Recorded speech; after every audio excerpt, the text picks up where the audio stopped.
नमस्कार दोस्तों, good morning, सलाम वालेकुम। रक्षाबंधन के दिन आप सभी का बहुत हृदय से स्वागत है। मैं पाठ कर रहा हूँ धर्मवीर भारती जी के नाटक अंधयुग का। इसके पहले अध्याय का पाठ मैंने शुक्रवार को किया था। पांडवों की जीत हो चुकी है, सारे कौरव एक एक करके मारे जा चुके हैं, केवल दुर्योधन जिंदा हैं।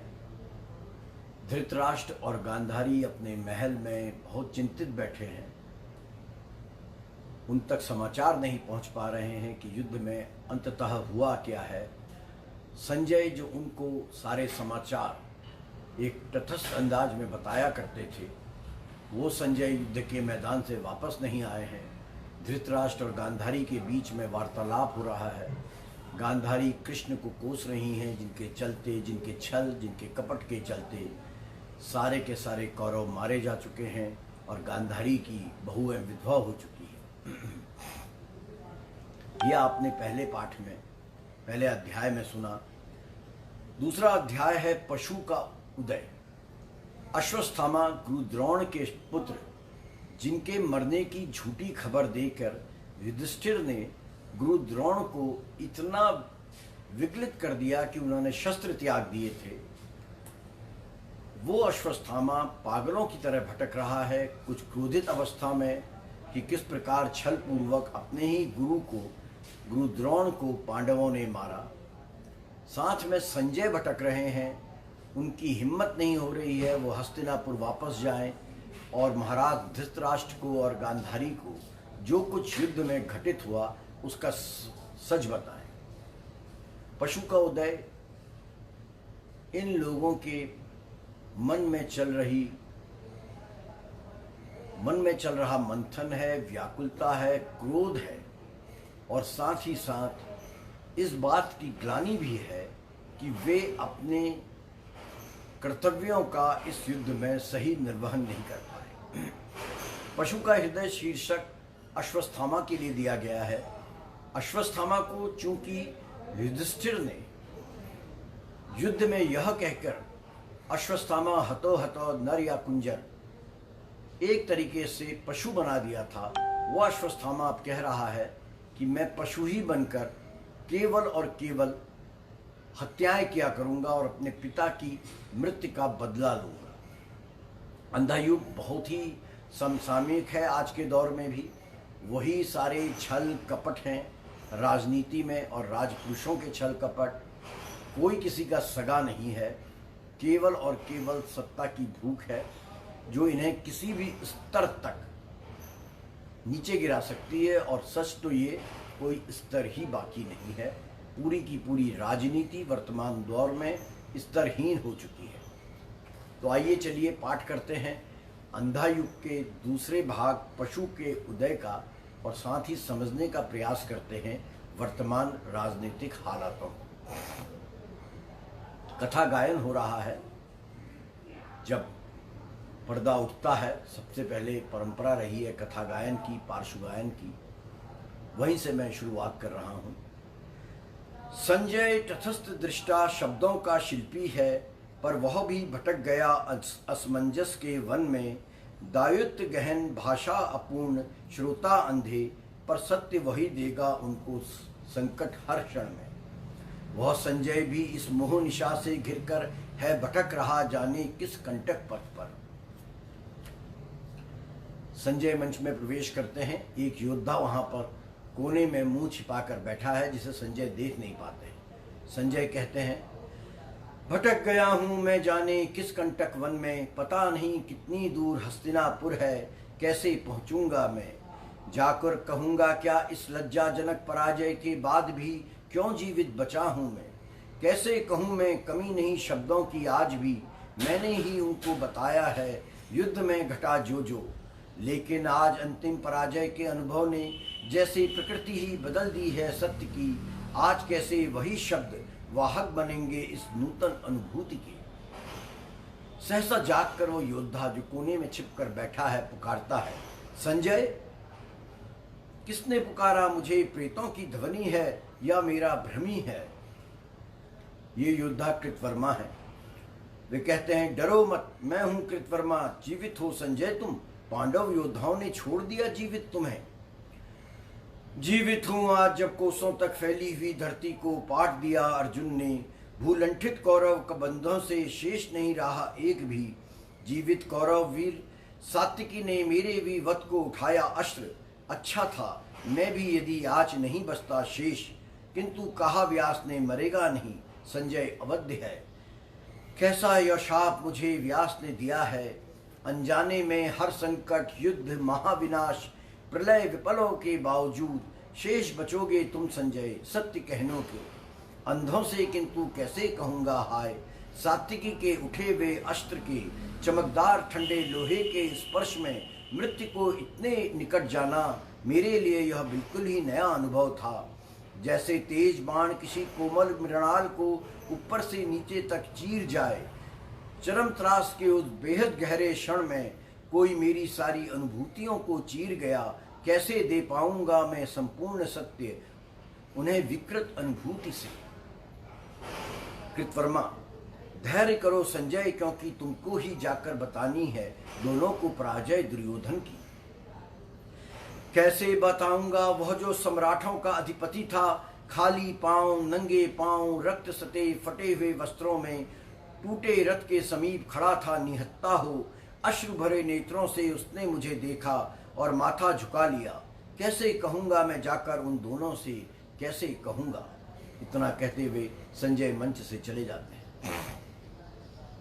चला गया संजय भी। बहुत दिनों पहले विदुर ने कहा था यह होकर रहेगा, यह होकर रहेगा, वह होकर रहा आज।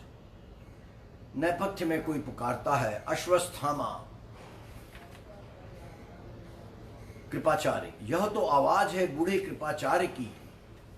कृपाचार्य का प्रवेश होता है। यह तो कृतवर्मा है, तुम भी जीवित हो कृतवर्मा? जीवित हूं, क्या अश्वत्थामा भी जीवित है? जीवित हैं केवल हम तीन आज।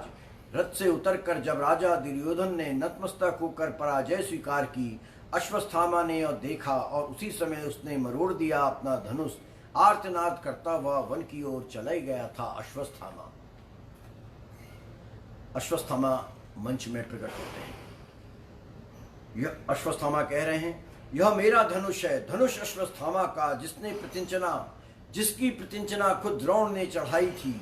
आज जब मैंने दुर्योधन को देखा निशस्त्र दीन आंसू से भरे हुए, मैंने मरोड़ दिया अपने इस धनुष को। कुचले हुए सांप सा भयावह किंतु शक्तिहीन मेरा धनुष है यह।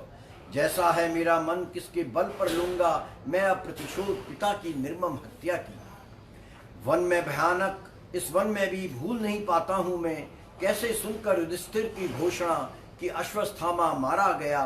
गुरु द्रोण ने रणभूमि में, उनको थी अटल आस्था युधिष्ठिर की वाणी में, पाकर निहत्ता उन्हें पापी दृष्ट धूम ने अस्त्रों से खंड खंड कर डाला। भूल नहीं पाता हूँ मेरे पिता थे अपराजय, अर्ध सत्य से ही युधिष्ठिर ने उनका वध कर डाला।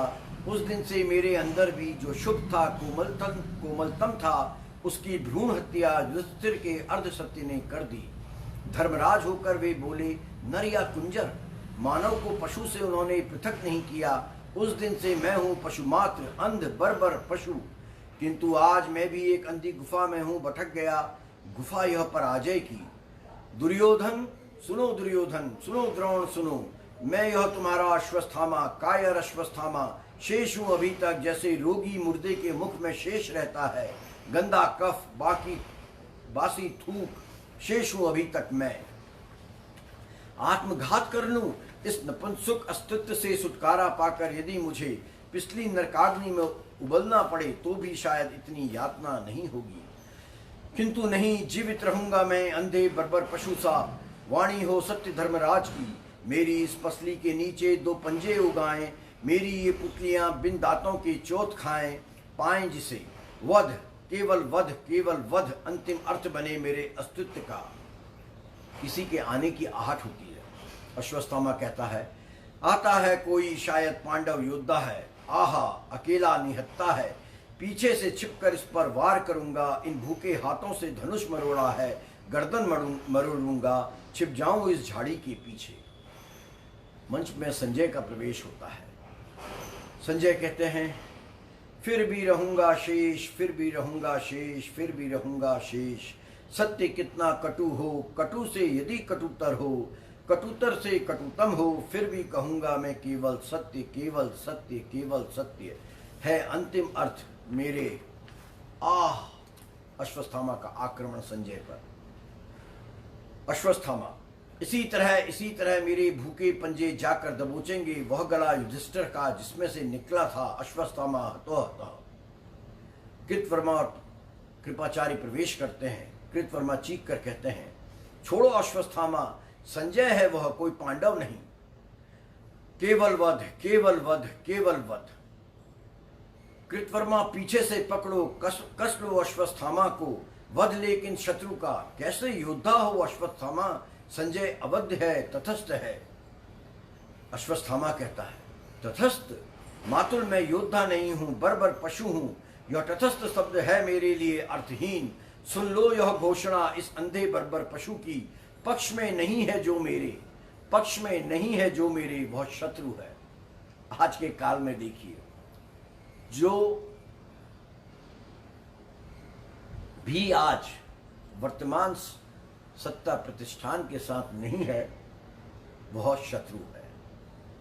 अश्वत्थामा अपने आप को बर्बर पशु बताते हुए यही कह रहे हैं, सुन लो यह घोषणा इस अंधे बर्बर पशु की, पक्ष में नहीं है जो मेरे, वह शत्रु है। पागल हो तुम संजय, जाओ अपने पथ पर। संजय कहते हैं, मत छोड़ो, विनती करता हूं, मत छोड़ो मुझे, कर दो वध। जाकर अंधों से सत्य कहने की मर्मांतक पीड़ा है जो, उससे जो वध ज्यादा सुखमय है। वध करके मुझको मुक्त कर दो अश्वत्थामा, मुझको मुक्त कर दो। अश्वत्थामा, मैं क्या करूं मातुल, मैं क्या करूं, वध मेरे लिए नहीं रही नीति, वह है अब मेरे लिए मनोग्रंथि। किसको पा जाऊं मरोणु मैं क्या करूं मातुल, मैं क्या करूं। कृपाचार्य कहते हैं, मत हो निराश, अभी करना बहुत कुछ है, जीवित अभी भी है दुर्योधन, चलकर सब खोजें उन्हें। संजय, तुम्हें ज्ञात है कहाँ है वे? संजय धीमे स्वर में कहते हैं, वे हैं सरोवर में, माया से बांधकर सरोवर का जल, वे निश्चल अंदर बैठे हैं, ज्ञात नहीं है यह पांडव दल को। कृपाचार्य, स्वस्थ हो अश्वत्थामा, चलकर आदेश लो दुर्योधन से, चलो संजय तुम सरोवर तक पहुंचा दो। कौन आ रहा है वह वृद्ध व्यक्ति? कृपाचार्य, निकल चलो इससे पहले कि हमको कोई भी देख पाए। अश्वत्थामा, मैं क्या करूं मातुल, मैंने तो अपना धनुष भी तोड़ दिया। स्टेज खाली हो जाता है, सारे पात्र चले जाते हैं। वह वृद्ध याचक जिसने भविष्यवाणी की होती है कि वो कौरवों की जीत होगी और गांधारी से उसने पुरस्कार में, इनाम में कुछ मुद्राएं पाई होती हैं, वो मंच में प्रवेश करता है। वृद्ध याचक, दूर चला आया हूँ काफी हस्तिनापुर से, वृद्ध हूँ, दिख नहीं पड़ता है, निश्चय ही अभी यहाँ देखा मैंने कुछ लोगों को। देखूं मुझको जो मुद्राएं दी माता गांधारी ने, वे तो सुरक्षित हैं। मैंने यह कहा था यह है अनिवार्य, और वह है अनिवार्य, और यह जो स्वयं होगा, आज इस पराजय की बेला में सिद्ध हुआ। आज इस पराजय की बेला में सिद्ध हुआ। झूठी थी सारी अनिर्वयताएं भविष्य की, केवल कर्म सत्य है। मानव जो करता है इसी समय, उसी में निहित है भविष्य, युग युग तक का। इसलिए मैंने कहा, अर्जुन उठाओ शस्त्र। इसलिए उसने कहा, अर्जुन उठाओ शस्त्र, विगत ज्वर युद्ध करो, निष्क्रियता नहीं, आचरण में ही मानव अस्तित्व की सार्थकता है। नीचे झुककर अश्वत्थामा का धनुष देखता है, उठाकर कहता है, किसने यह छोड़ दिया धनुष यहाँ? क्या फिर किसी अर्जुन के मन में विषाद हुआ है? अश्वत्थामा प्रवेश करते हैं और कहते हैं, मेरा धनुष है यह। वृद्ध याचक, कौन आ रहा है यह? जय अश्वत्थामा की जय। मत कहो वृद्ध, जय मत कहो वृद्ध, जैसे तुम्हारी भविष्यत विद्या सारी व्यर्थ हुई, उसी तरह मेरा धनुष भी व्यर्थ सिद्ध हुआ। मैंने अभी देखा दुर्योधन को, जिसके मस्तक पर मणिजनित राजाओं की छाया थी, आज उसी मस्तक पर गंदले पानी की एक चादर है। तुमने कहा था जय होगी दुर्योधन की। वृद्ध याचक कहता है, जय हो दुर्योधन की। अब भी मैं कहता हूँ, वृद्ध हूँ, थका हूँ, पर जाकर कहूँगा मैं, नहीं है पराजय और दुर्योधन की। इसको तुम मानो नए सत्य की उदय बेला। मैंने बतलाया था उसको झूठा भविष्य, अब जाकर उसको बतलाऊंगा, वर्तमान से स्वतंत्र कोई भविष्य नहीं। वाह, क्या अद्भुत पंक्तियां हैं। वर्तमान से स्वतंत्र कोई भविष्य नहीं, अब भी समय है दुर्योधन, समय अब भी है। हर क्षण इतिहास बदलने का क्षण होता है, हर क्षण इतिहास बदलने का क्षण होता है। अश्वत्थामा कहते हैं, मैं क्या करूं, मैं क्या करूं, हाय मैं क्या करूं। वर्तमान में जिसके मैं हूं और मेरी प्रतिहिंसा है, एक अर्धसत्य ने युधिष्ठिर के मेरे भविष्य की हत्या कर डाली है। किंतु नहीं, जीवित रहूंगा मैं। पहले ही मेरे पक्ष में नहीं है निर्धारित भविष्य अगर, तो वह तटस्थ है। शत्रु है अगर, वह तटस्थ है। आज नहीं बच पाएगा वह मेरे इन भूखे पंजों से। ठहरो ठहरो झूठे भविष्य, वंचक वृद्ध। अश्वत्थामा दांत पीसते हुए आगे बढ़ते हैं और वृद्ध की गर्दन पकड़ लेते हैं। वध, केवल वध मेरा धर्म है। नेपथ्य में गला घुटने की आवाज आती है और अश्वत्थामा का अट्टहास गूंजता है। कृपाचार्य और कृतवर्मा अश्वत्थामा को स्टेज पर ले आते हैं। यह क्या किया अश्वत्थामा, यह क्या किया? पता नहीं मैंने क्या किया मातुल, पता नहीं मैंने क्या किया। क्या मैंने कुछ किया? कृपाचार्य, भय लगता है मुझको इस अश्वत्थामा से। बैठो, विश्राम करो। अश्वत्थामा, तुमने कुछ नहीं किया, केवल भयानक स्वप्न देखा है।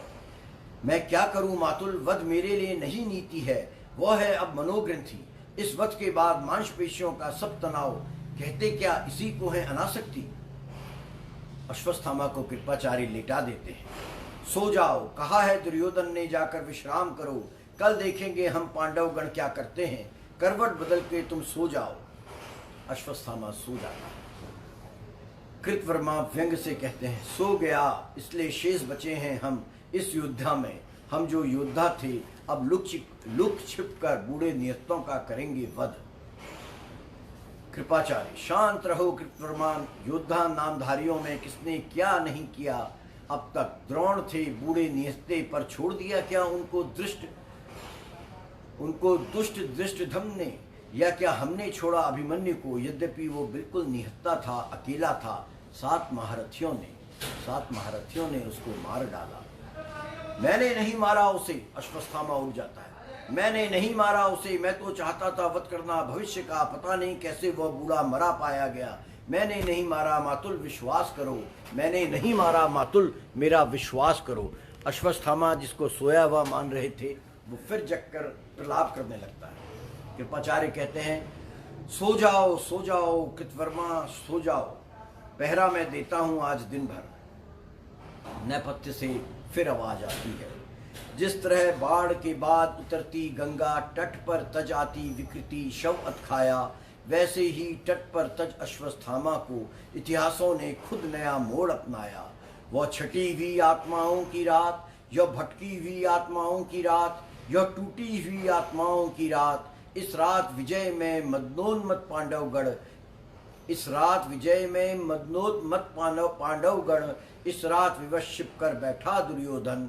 यह रात गर्व में तने हुए माथों की, यह रात हाथ पर धरे हुए हाथों की, यह रात हाथ पर धरे हुए हाथों की। इसका तीसरा भाग है अश्वत्थामा का अर्ध सत्य, जिसका पाठ मैं कल करूंगा।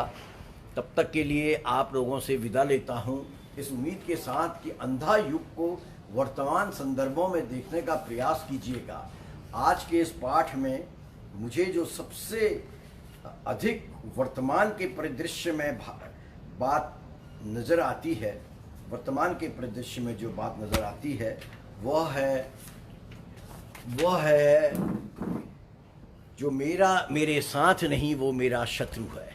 ये बात अपने आप में वर्तमान में अगर आप देखेंगे, वर्तमान परिदृश्य में, तो कितनी सही प्रतीत होती है।